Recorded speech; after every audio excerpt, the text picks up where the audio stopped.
दोस्तों रिसेंटली हमारे prime minister Narendra Modi ji USA के विजिट पे जाते हैं।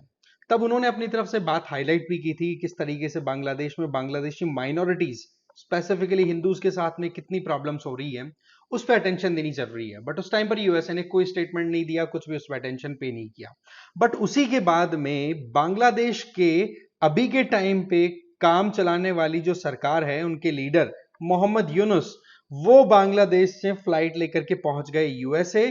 और वहां पर जाकर आप देखो कि किस तरीके से झप्पियां ली जा रही हैं। और ये झप्पियां शो क्या करती हैं कि वाकई में शेख हसीना जी ने एक बात कही थी कि एक गोरा आया था। तो वो गोरा आया था वाली बात एकदम यहां पर सही साबित होती हुई दिखाई दे रही है कि कहीं ना कहीं अमेरिका की जो एक इच्छा थी कि भाई यहां पर बांग्लादेश से एक एरिया लेकर के एक ऐसा मिलिट्री बेस क्रिएट किया जा सके जहां से यूएसए चाइना की एक्टिविटीज को कंटेन कर सके।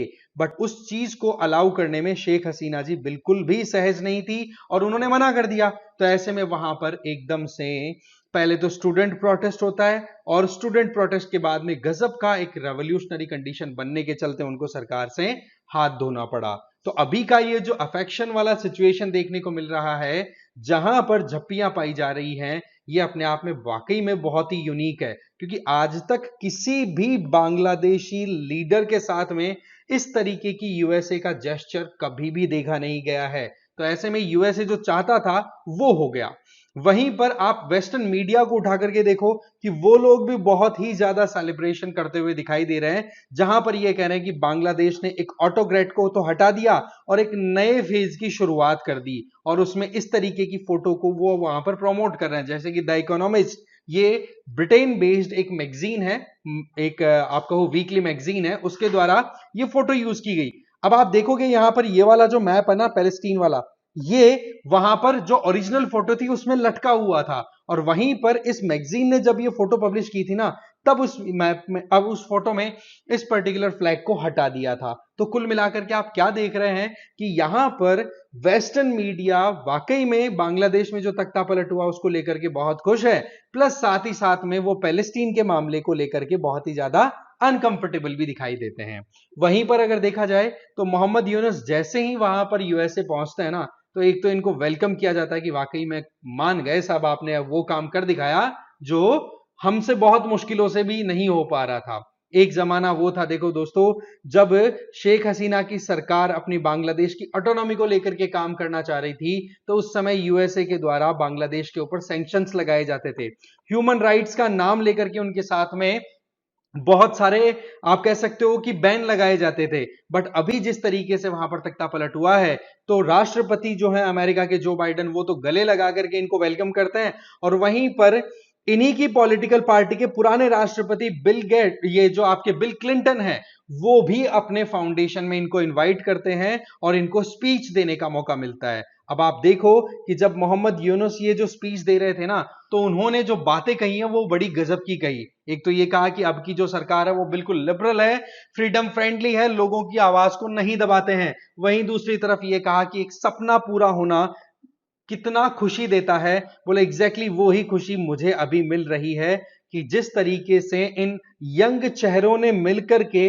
बांग्लादेश में अपने स्पीच, अपनी भाषा शैली के आधार पर एक रेवोल्यूशन को स्टार्ट किया। उस रेवोल्यूशन का रिजल्ट ये हुआ कि पूरा देश हिल गया। और देश हिलने के बाद में आज आप देखो कि वहां पर ऐसा सिस्टम आ रहा है जो वाकई में वहां की प्रोग्रेस के लिए काम करेगा।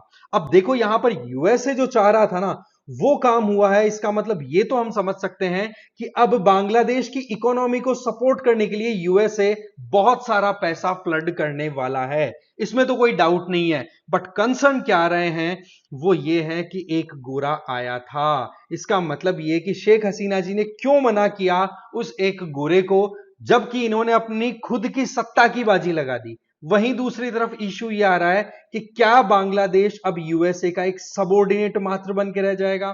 ये वो परिस्थिति है जब हम इंडिपेंडेंट हुए थे और हमारे जो फोरफादर्स थे, उन्होंने किसी भी वेस्टर्न कंट्री के सामने हाथ फैलाने की बजाय अपनी तरफ से इंडिपेंडेंस मेंटेन करने के लिए, कोई भी इन्वेस्टमेंट के लिए हमने ओपन नहीं की हमारी इकोनॉमी। आज हम ओपन इकोनॉमी है नो डाउट, बट वैसी परिस्थितियां जो शुरुआत में थी वो अगर हम इमेजिन करें तो कहीं ना कहीं हम सबऑर्डिनेट नहीं बनना चाह रहे थे कि गुलामी की बेड़ियों से तो अभी निकले हैं ही और अब दोबारा से एक बार फिर से बेड़ियों में नहीं फंस जाएं। बट अभी बांग्लादेश जो है उसके लिए कहा जा रहा है कि अब ये नया बांग्लादेश है। अब नया बांग्लादेश क्या नए पाकिस्तान जैसा होगा, ये देखो समय बताएगा। बट अभी के सिचुएशन में एक बड़ी कंसर्निंग बात आ रही है जो कि इंडियन गवर्नमेंट बार बार हाईलाइट कर चुकी है कि बांग्लादेश में हिंदूज के साथ या वहां की माइनॉरिटीज के साथ में जो कुछ भी हो रहा है उस पर अटेंशन दी जानी चाहिए। आप नोटिस करेंगे कि जब मोहम्मद यूनुस वहां पर एयरपोर्ट से बाहर निकल रहे थे तो बांग्लादेशी नेशनलिस्ट जो थे या नेशनल्स थे यूएसए में, उनके द्वारा प्रोटेस्ट किया गया कि भाई आप वापस चले जाओ, आप अपने देश के अंदर माइनॉरिटीज का ध्यान नहीं रख पा रहे हो। तो ये चीज जो है ना, ये बड़ी कंसर्निंग अभी हाईलाइट हो रही है कि वाकई में क्या बांग्लादेश वहां अपने माइनॉरिटीज पर्टिकुलरली हिंदूज के ऊपर अटेंशन देगा, ये देखो आने वाले समय में पता पड़ेगा। और इसी बात को लेकर के और अपडेट लेकर के मैं आपके सामने आऊंगा। बट अभी की सिचुएशन ये है कि यूएसए है ना, जब कभी भी किसी भी कंट्री को सपोर्ट करता तो मान के चलो कि बहुत कुछ रिटर्न में लेने वाला है। अब देखने वाली बात है कि अभी तो बांग्लादेश के लीडर्स बहुत खुश हैं और होना भी क्यों नहीं चाहिए, क्योंकि परिस्थिति ऐसी है। बट सवाल है कि अब यूएसए अपना हिसाब जो चुकता करेगा उसमें रिटर्न में क्या लेता है वो समय बताएगा। अब देखो, आप लोगों के लिए एक क्वेश्चन है, इस क्वेश्चन का आंसर आपको कमेंट बॉक्स में देना है कि भाई बांग्लादेश जो है उसने पाकिस्तान से इंडिपेंडेंस कब गेन की, 71, 72, 73, 74। कमेंट बॉक्स में जरूर अपनी राय देना इस मामले में, आपका क्या सोचना है। ठीक है, तो इस वीडियो में इतना ही और ये आंसर जरूर दे देना। Thank you.